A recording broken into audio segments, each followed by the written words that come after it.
You are listening to Beyond the Verse, a Star Citizen podcast.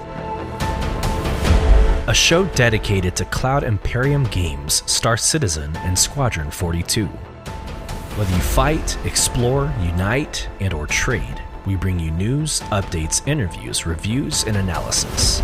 So sit back, relax, grab yourself a pour of Radagast, and join us as we go Beyond the Verse. Launch sequence activated.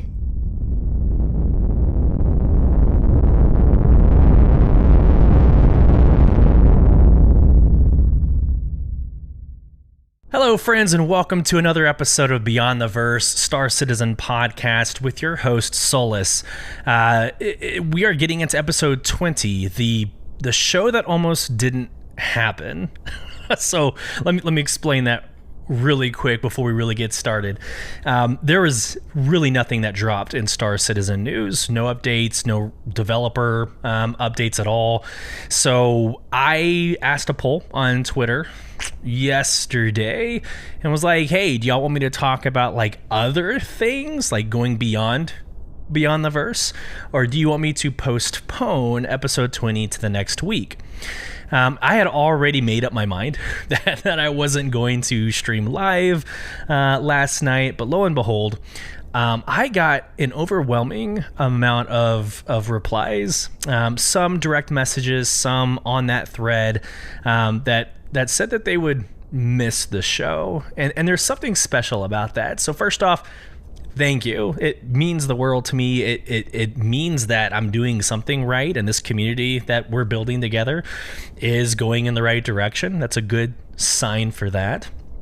But it also holds me accountable. Now that we've got over 1,200 listens in podcast, we have almost 200 subscribers on YouTube. I mean, the list goes on. Almost 500 followers on Twitter, over 420 followers on TikTok. Like, we got all these great numbers. I need to make sure we do it every single week, regardless of if there's a lot of news or not. So here we go. Episode 20. We're calling this Starfield Citizen of Palia 2077. So think of this episode as kind of the Distractions episode part 2. So a couple of episodes ago. So without further ado, let's get into what we can expect from today's episode of Beyond the Verse. So first off, we got some business to discuss. I believe in full transparency, so there's a couple of updates I wanted to run by y'all. Then we will go through Inside Star Citizen, which again, our This Week in Star Citizen, which again isn't that much information. There was nothing until yesterday, Thursday, for Inside Star Citizen. We will watch that video together and react to it. We'll talk about next week and how the phase 2 of the ship showdown changes for us and what we can expect in that experience. But the majority of this podcast is kind of just real talk. Is that okay? Is that okay if we do that together? Just some real talk about games that we're playing to kind of buy us time, what games interest you, etc. So without further ado, let's get into the business portion, the little update section for today's episode. So we already went through some numbers. First off, thank you. First and foremost, that's literally all that matters. If there was one of you, I'm accomplishing my goal of sharing my love and passion for content creation and for Star Citizen. So the fact that there are so many more than just one, it means the world to me. So thank you so much. The second piece to that is if you like what we're producing, if you like Beyond the Verse Star Citizen podcast, we're now at that impasse of putting a 5-star rating on Spotify or on Apple Podcasts, Google Podcasts. But it's also time for us to consider monetizing. And let me explain my concept and my philosophy behind monetizing. So first off, I am blessed with my current role at Amazon. I am not content creating to have a second job. I am not content creating to replace my current job. I am very happy with where I'm at and what I'm doing and my coworkers and where I'm headed at a Fortune 500 company. So any type of monetization has nothing to do with disposable income. But what I do want to consider, and I've done this for other platforms that I've created content for, I do want to consider creating my own income stream to help funnel that money back in to the quality costs. Right? So for instance, an example, the Go XLR is being discontinued. The support for it is being discontinued. It's only a matter of time before a Windows update goes live and I can no longer use my recording software, right? Like my sliders and the actual mixer that I have.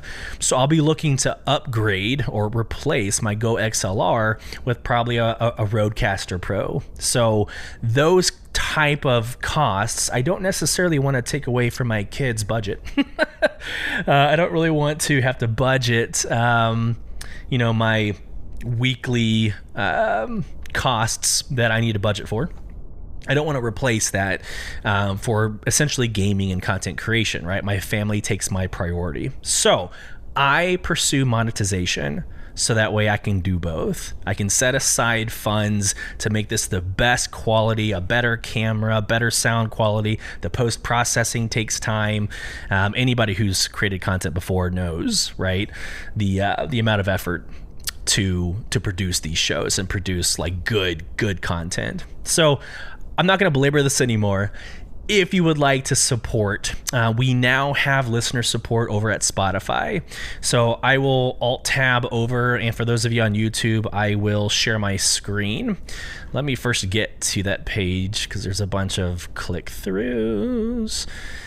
Here we go, profile page, boom. Alrighty, sharing my screen for those of you on YouTube. So if you go to podcasters, or actually Spotify.com, go to our page. It's also in the links of the description of the podcast and will be in the links of the description of the YouTube video.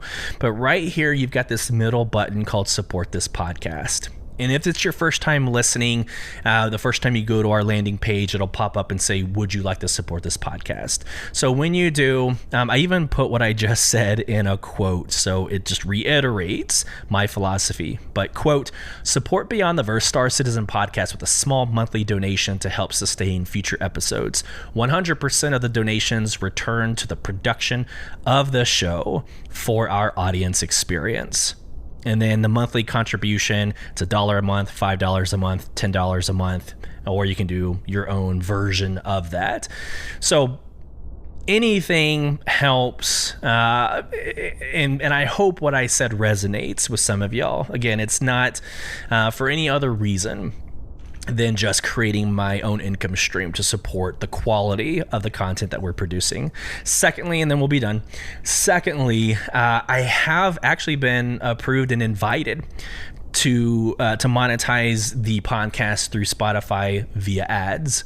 Now, I'm going to do this the Critical Role way. So if you're not familiar with Critical Role, first off, you need to be. It's a Dungeons and Dragons team, if you will, that's led by professional voice actors. You've got to go check it out. It's amazing.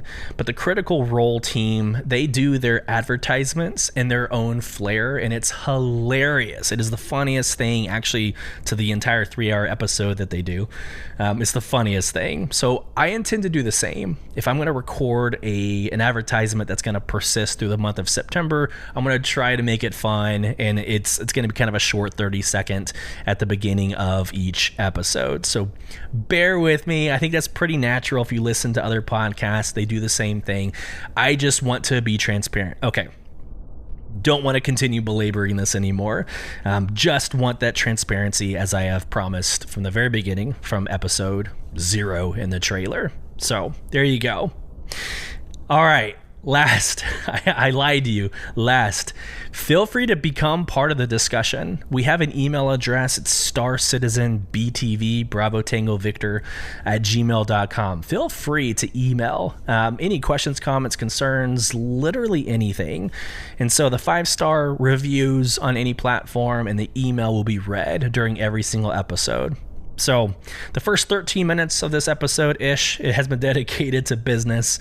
Let's move on to the actual point of this podcast. And let's go to our namesake, right? Again, episode 20 is called Starfield Citizen of Palia 2077. So I embarked on this episode to kind of talk about the things that we're doing between Star Citizen patches. Now, it is arguably one of the best years of gaming. 2023 has brought us Zelda Breath of the Wild, or the Tears of the Kingdom, the sequel to that. We've got Zelda, we have Diablo 4, we've got Starfield coming up. It hasn't come out yet, but yeah, Diablo 4. We've had Baldur's Gate 3, which I couldn't figure out a cool way of like throwing that into the title, but Baldur's Gate 3 is more than likely going to be this year's game of the year. Palia is this complete side game that I think appeals to some players, and we'll talk about that here in a second. And then 2077 is homage to Cyberpunk, its sequel, and it's actually a really cool story that we'll save for last. It's a really cool story in their development in their sequel that's coming out, I believe, late September, if I'm not mistaken. So we'll do the first one, and we'll talk Palia. So I'm going to go Palia first because it's the least amount of time I've had with the game, and then we'll work our way through the title. So here we go. Palia. What is Palia? I'm going to screen share, and we're going to go into just the website of each one of these games, just so you can have a visual representation as well with the podcast. So I'm now sharing my screen. Palia is first off, palia.com. These links will be in the descriptions. Palia is, so think the graphics of World of Warcraft, right? So kind of cartoonish.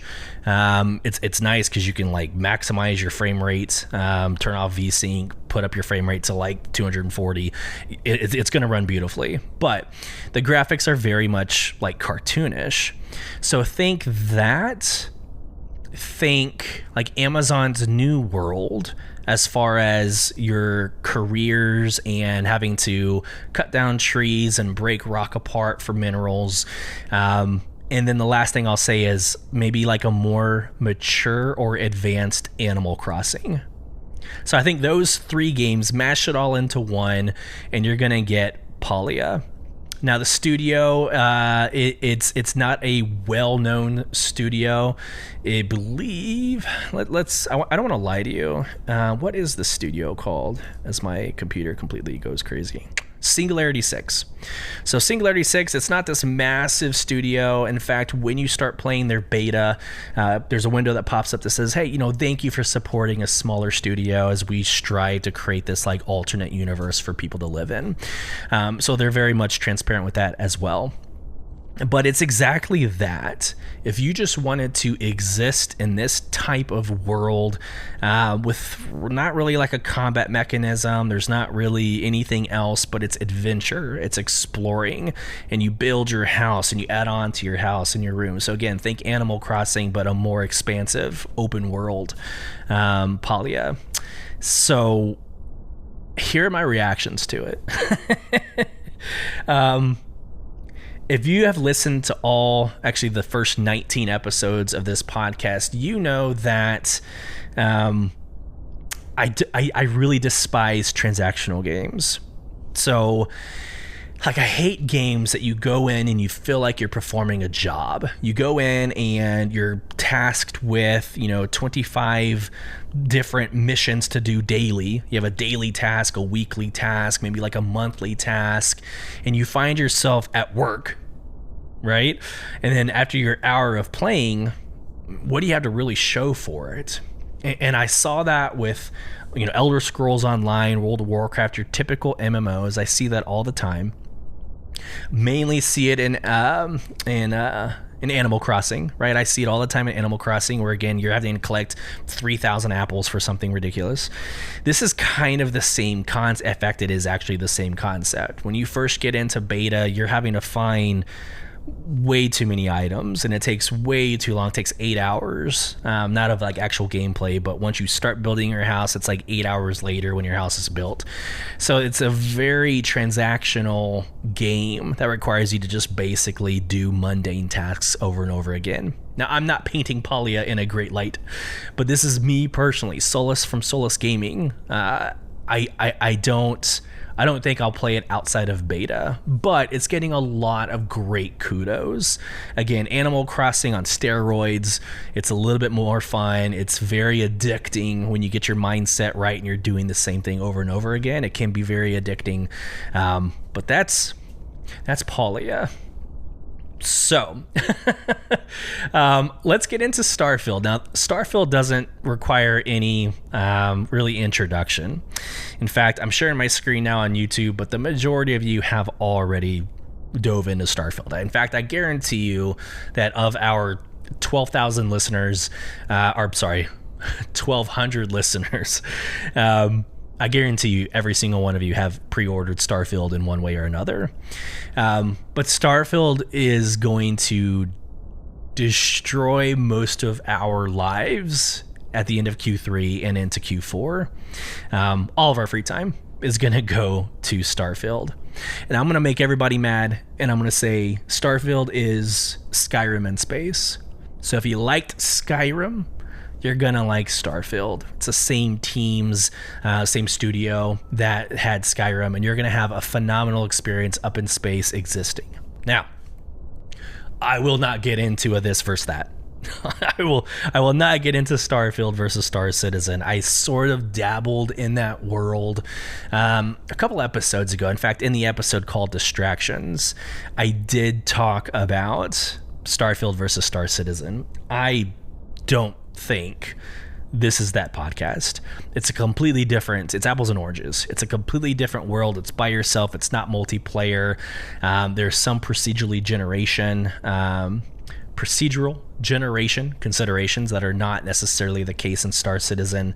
It's going to be expansive. You're going to have over 1,000 planets to explore. You're going to be distracted in all the right ways.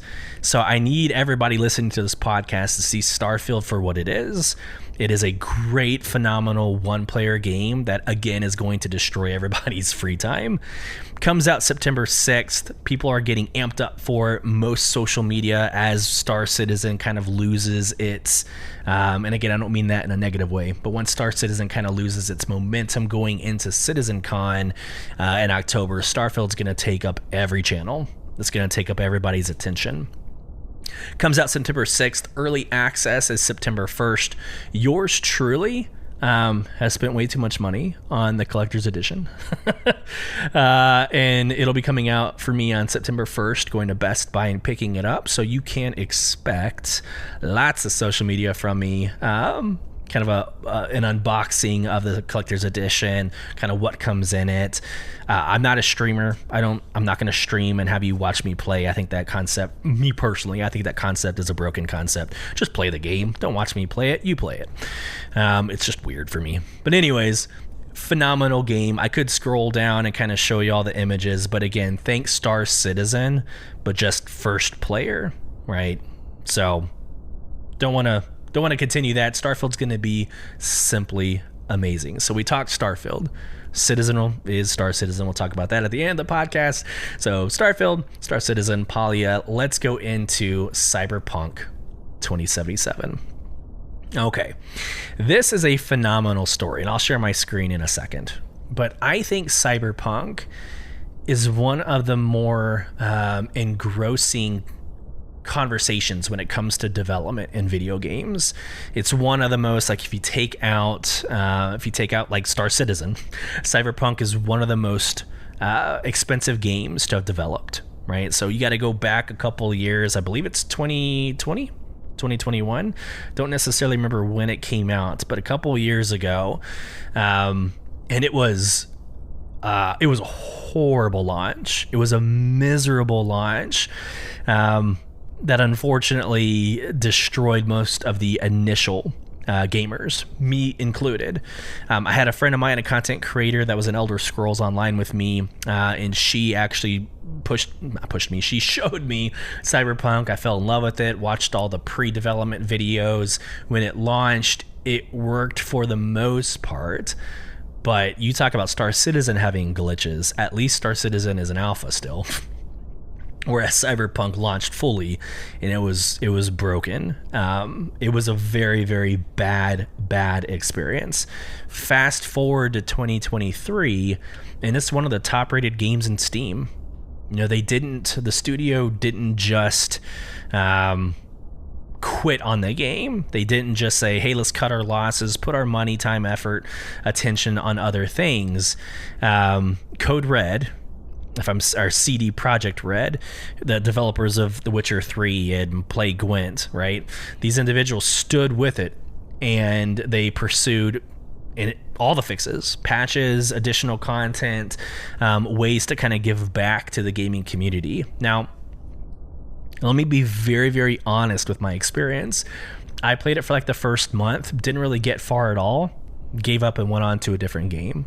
Didn't touch it until earlier this year when I saw Cyberpunk's like preview for the expansion. I was like, man, they're actually going for an expansion, even though it had such a rough launch, and I don't really know anybody who still plays it.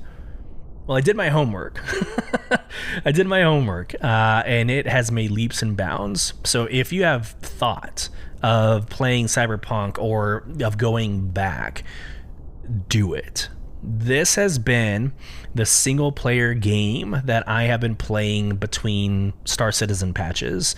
It is Grand Theft Auto, but futuristic with cyberware and things that you can upgrade inside of your body and on the weapons. But think Grand Theft Auto 5. It's the same open world. You get your quests and your missions from, different gangs, if you will. You've got corporations, you have factions that you have to win over and woo. There is romancing in this game, so if that's like a thing for you, it is very adult. So if you're one of my younger listeners, just, be cautious when you get into this game because it has its dynamics. But it is a phenomenal experience, and I am now playing it again and am loving every second of it. So their expansion coming September 26th is called Phantom Liberty. I'm now sharing my screen for those of you on YouTube. It's almost as if it's a completely different game. Now, I haven't finished the original yet. My goal is to finish the original before September 26th, but it looks like a completely different game. Quote, Phantom Liberty is a new spy thriller adventure for Cyberpunk 2077. Return as cyber-enhanced mercenary V and embark on a high-stakes mission of espionage and intrigue to save the NUS president. In the dangerous district of Dogtown, you must forge alliances within a web of shattered loyalties and sinister political machinations. Do you have what it takes to survive? And then this website, it's again cyberpunk.net. In this website, you can see kind of a preview. You can see the graphics. You can watch videos, dossiers over the important characters that you're going to need, some new, some old. This page contains content which may be inappropriate for minors. So there you go. I highly recommend getting into Cyberpunk 2077 if you have time before or after Starfield. Again, Starfield's going to completely destroy everything that I had planned for this year. Alrighty, let's talk Star Citizen, right? 30 minutes into the podcast, and let's actually get into Star Citizen. As always, I'm going to get into this week in Star Citizen. I'm going to read their article. You're going to see my mindset on why I was considering not doing an episode this week. But I said it once and I'll say it again. It's not as if all 52 weeks of a year are going to have these monumental updates. It's okay that we have a down week, and it's up to us content creators to find something to fill the time with. And again, there's plenty of content, lore backgrounds, getting into the game and showing off a vehicle during Ship Showdown. These are things that we can do as content creators to bring to you. It's not really up to, or it's not on the developers to do that for us. So that being said, this week in Star Citizen, let's get into it. Alrighty, happy Monday, everyone. This is 5 days ago Monday. Ship Showdown is off to an incredible start with the community hub and social media flooded with amazing submissions to help elevate your favorite vehicles to the top of the list. Models, Lego builds, artwork, music videos, and much more have graced our feeds all week. We've got one more week to go in Phase 1, so if you haven't submitted your own creations, make sure to get that in before August 21st. After that, Phase 2 will kick off with our top 16 bracket, and the voting begins. CitizenCon is rapidly approaching, with the event in Los Angeles a little over 2 months away. Join us for panels from development across the company, booths promoting the orgs of the verse, our first in-person LAN tournament in collaboration with Atmo Esports, and much, much more. We've got more details about the event headed your way soon, and don't forget to grab your tickets. Keep an eye on the CitizenCon Hub for more information. And here we are, like 9 weeks away from CitizenCon, and you still can get tickets. Those tickets have not sold out. VIP, of course, is sold out, but the general access tickets are still available. So I read that on Monday, and I'm like, cool, all right, some stuff to talk about in my show. Let's see what's actually going on this week. The first sentence. On Thursday.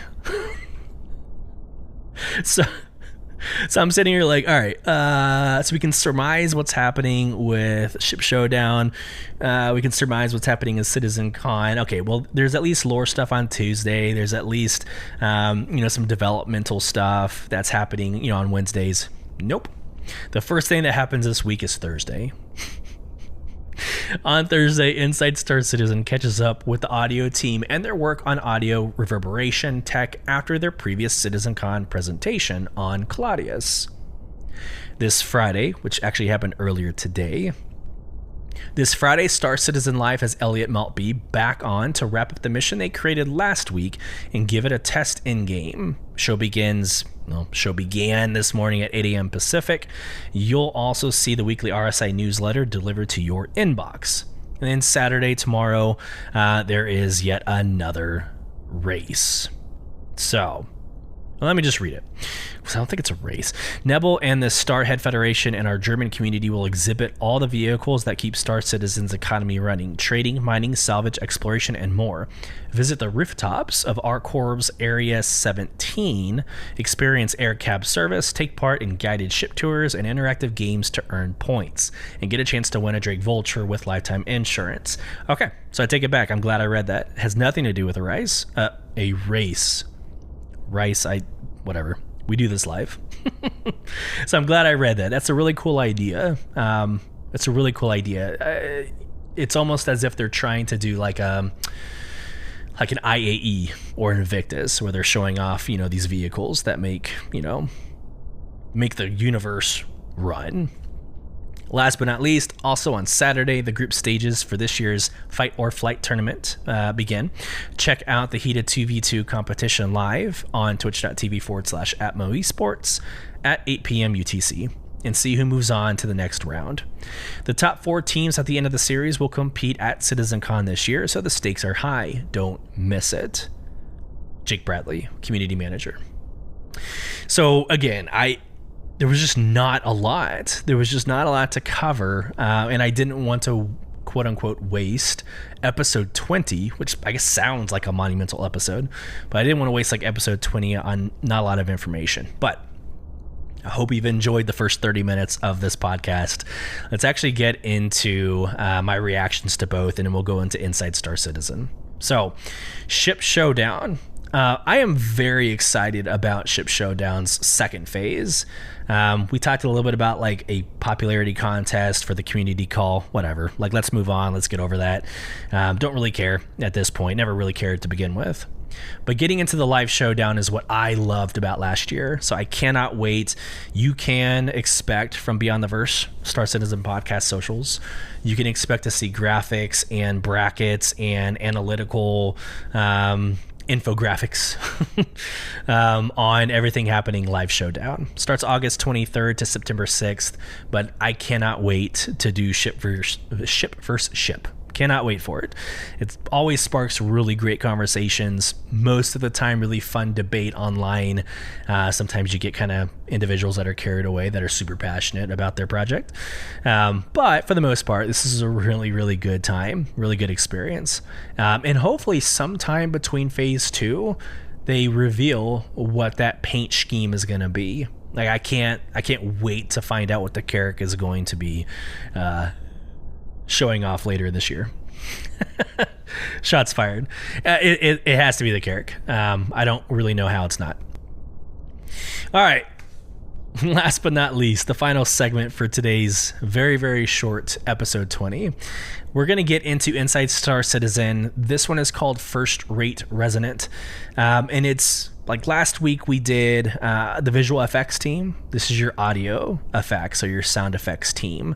So I love how they're bringing in these downstream teams to really highlight and showcase the value that they do bring to the process. I have seen this. I watched it earlier this morning, so I have a little bit of a heads up on what is going to be discussed, but I will react to this. But for the podcast listeners, first off, it's going to be really fun because you're going to be able to hear a lot of the sound effects in your whatever you're listening to, in your car, in your headphones. But I will have to explain a lot because it's a lot of like this versus that. It's a lot of comparison, and they only tell you the comparison from like bottom subtitles.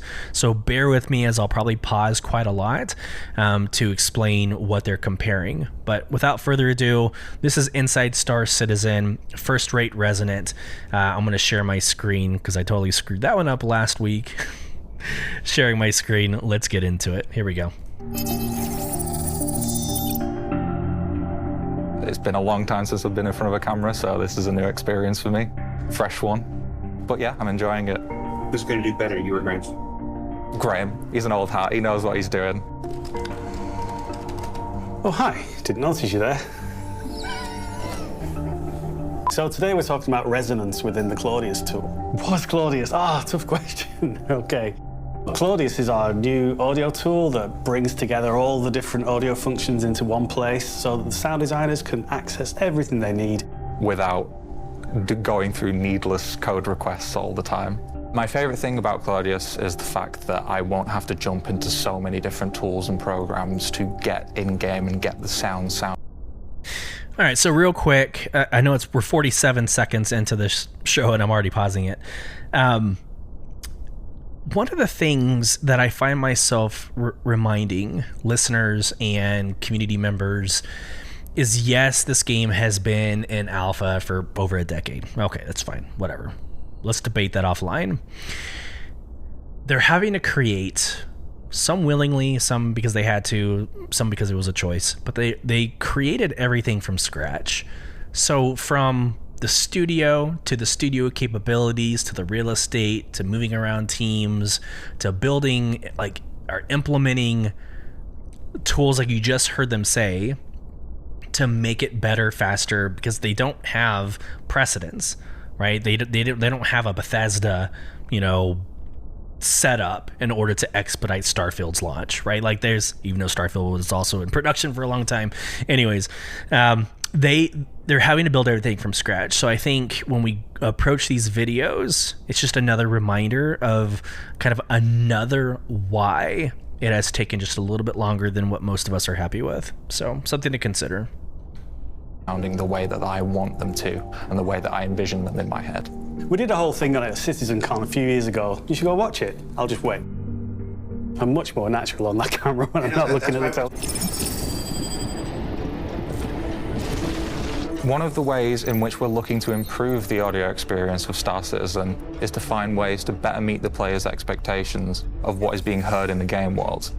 We already create the sounds that you would expect for objects and interactions in the game and glue them together with reverb and effects, but we can always go further. Our latest piece of tech within the Claudius editor is resonance, which allows us to take a game event that is either loud or particularly high sound pressure and make other elements of the game respond in much the same way as you would expect in the real world.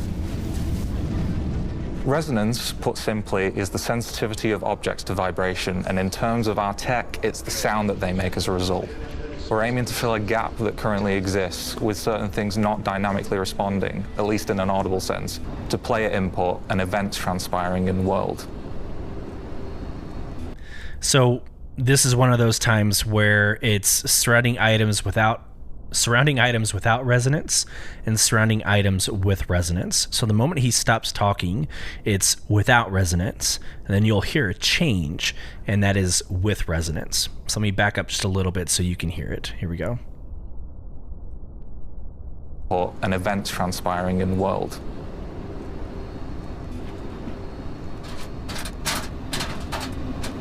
We want to add another layer to the sound. So that was them walking up a flight of stairs. You heard the difference in the sound it makes in the environment. Soundscape that just sprinkles a little more life into it and makes it just that little bit more real. You're there, you're experiencing it. Our new tech allows us to quickly create resonances around points in the world in response to game events that can then be reflected by the objects and geometry around those points. We can add a resonance driver node in Claudius and set the size of its sphere of influence and also how long it takes to decay to nothing. We can then add resonator nodes to any audio object that we see fit. When the resonator is caught in the sphere of influence of the driver during gameplay, we use the resulting output to decide how loudly the object should resonate. What we're saying is we're taking game events in the world and we're trying to make the world around you respond in a much more realistic way to what you're doing. So if you're firing a weapon next to a window, you'd expect it to go or something like that, you know, a metal panel, sheet panel, that kind of thing. We can also set frequencies for both the driver and the resonator and make them respond only if the driver hits the resonant frequency of the resonator. So basically, if the frequency of a driver is changing, it might hit a certain frequency that excites an object much more than it does at other frequencies. Even with a simple example, there's already a greater sense of cause and effect. The props around you feel connected to your actions, and you feel more immersed as a result. Surrounding items with resonance.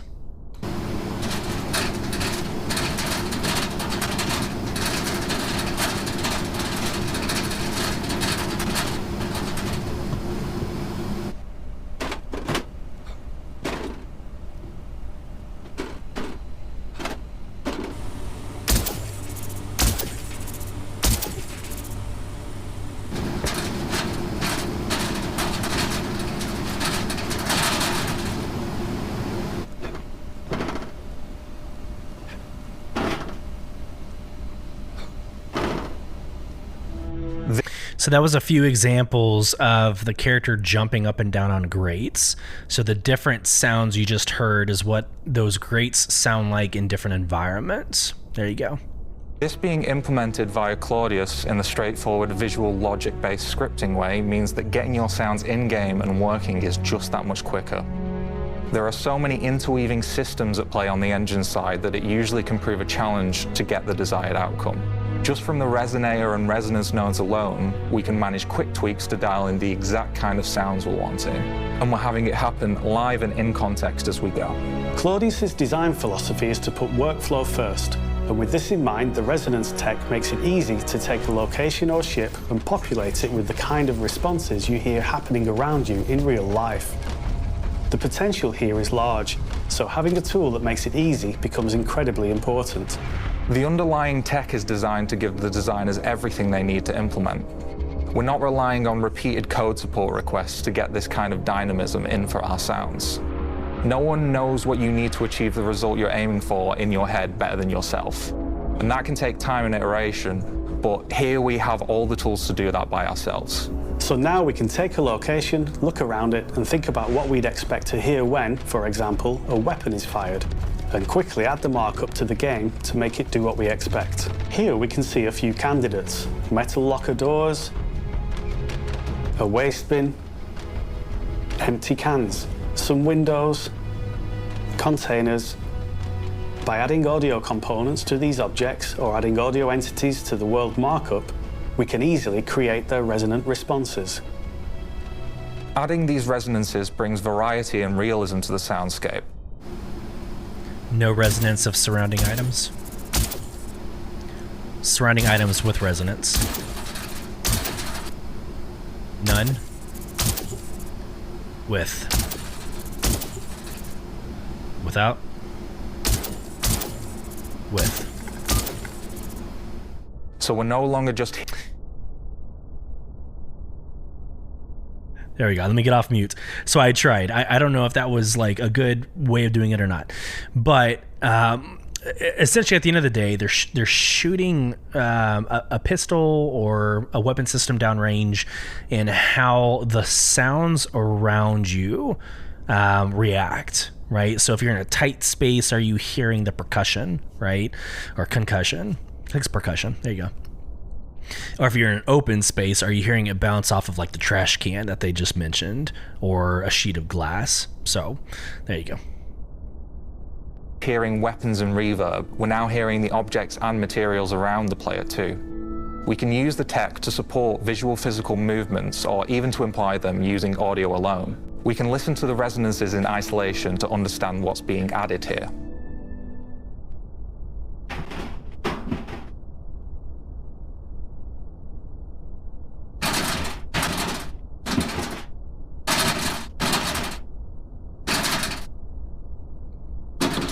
They're just shooting different objects.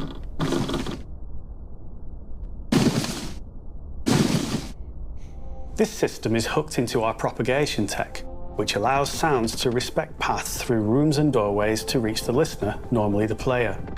But in this case, rather than ensuring that what you hear respects the propagation paths within the world, we use the system to decide whether, for example, a resonance driver in one room should excite a resonator in another.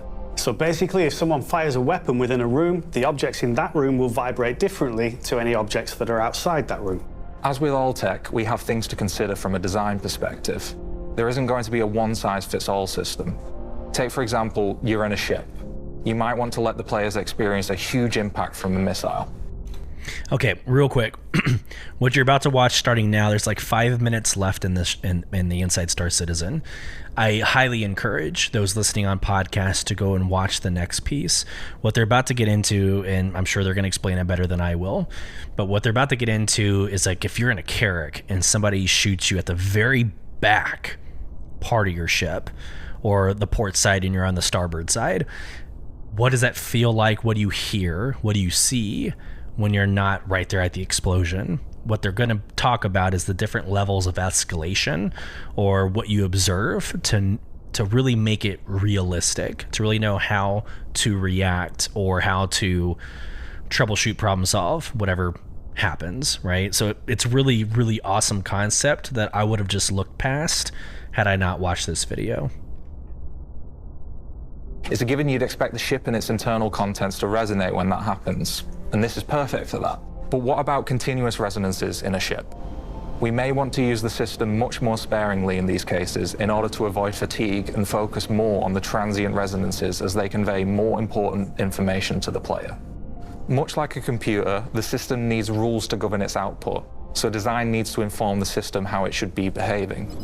Resonance can become more of an event to convey excitement and useful information. It should serve the experience and could help make scenes pop from an audio perspective.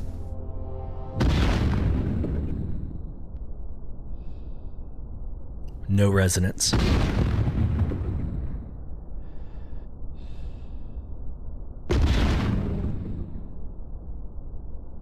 With resonance.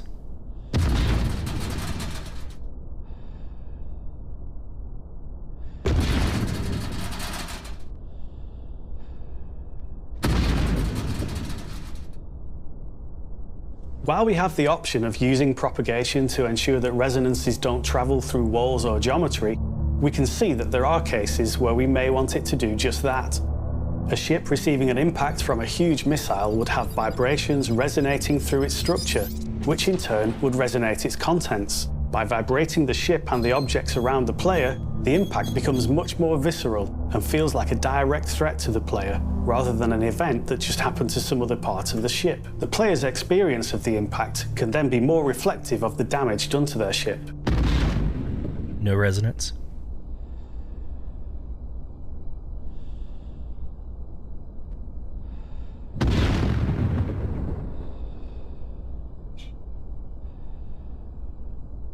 With resonance. Hear the rattling.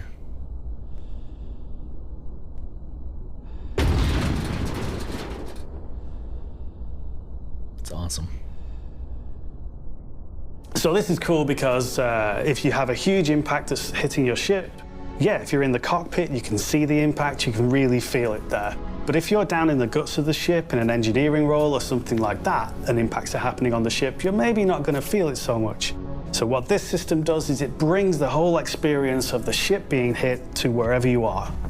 Resonance also sits nicely alongside our physical audio system, which handles the audio for the physicalization of props and objects in the world.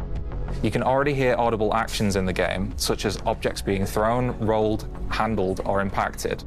This adds another layer to that physicality, though with Resonance, it doesn't need to be beholden to the physics of an object. Claudius and its underlying engine, SIG Audio, have been designed with rapid feature development at their core.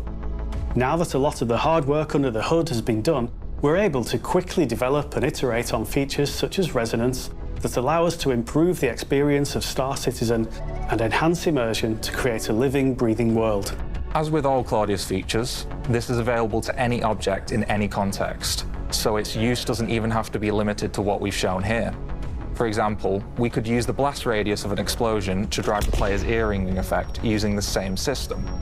Or we could affect mix changes within the radius of an event, such as a large explosion, ducking the other sounds around it to make even more room for impact. The tools are developed with creative freedom in mind and ultimately encourage experimentation. So usually the graphics and the visuals get all the headlines, but to us, the audio is equally, if not more, important. And we hope that you'll feel the same when all this work comes online. All right, so maybe because I'm a podcaster, I 100% agree with him. For me, audio is like 75%, right? Like I want to have my headphones on, my 7.2 surround sound, wherever the heck this is. I want to be able to like close my eyes and feel like I am immersed in that sense. I think graphics will always fail you, right? Like your screen is only 27 inches, or some of you crazies that have like the massive widescreens, you could just look up and see your office or your room, right? Like the graphics will always fail you, I think, in my opinion. But the sound, close your eyes. Can you hear the birds chirping? Can you hear the trees and the wind blowing? If you're up in space, can you hear the reverberation of the front of your ship getting hit when you're in the back and you hear the cargo rattling like you just did in the example? To me, the audio is where it's at. How'd I do? Good. Thank you. So, what did we learn this week? Well, we learned that Claudius and its procedural audio tools allow for the systemic propagation of sounds in ships, stations, and space above and beyond. And that reverberations don't just mean the events around you sounding and feeling as they should, they can also lead to tactical and gameplay implications for combat, wear and tear, and much, much more. Now, don't forget the Ship Showdown is heading into the top 16 in just the next few days, and of course, the Mission Spotlight is still underway. And then, of course, we're only 9 weeks away. 9 weeks away.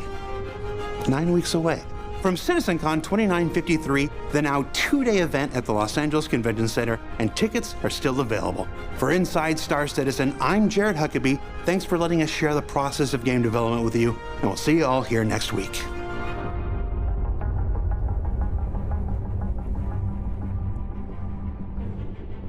So there we are, episode 20. I really do appreciate everybody jumping in this Friday morning episode of Beyond the Verse Star Citizen podcast. So thank you very much. We had a really great episode talking other games, going beyond the verse.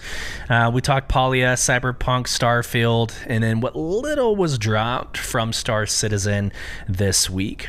Again, if you want to be part of the conversation, email us at starcitizenbtv, Bravo Tango Victor, @gmail.com.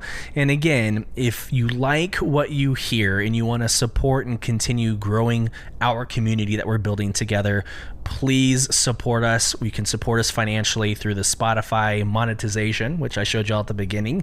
But more importantly, the 5-star ratings on your preferred podcasting platform and on YouTube. So thank y'all so much. I hope this finds you well. Until next Thursday night, safe travels as you traverse beyond the verse. Thanks, everybody. You've been listening to Beyond the Verse, Star Citizen podcast with your host, Solus. Join our in-game organization, Sol Provision, by applying at www.robertspaceindustriescom/orgs/provision. You can get involved in the conversation with your questions, comments, or emotional outbursts by emailing us at starcitizenbtv@gmail.com. Watch us live on Thursdays, 8 p.m. Central at youtube.com/@StarCitizenBTV, and follow the conversation over at Twitter and Instagram, both at /StarCitizenBTV. Once again, thank you for joining us. We hope this finds you well. Until next time, safe travels as you traverse beyond the verse.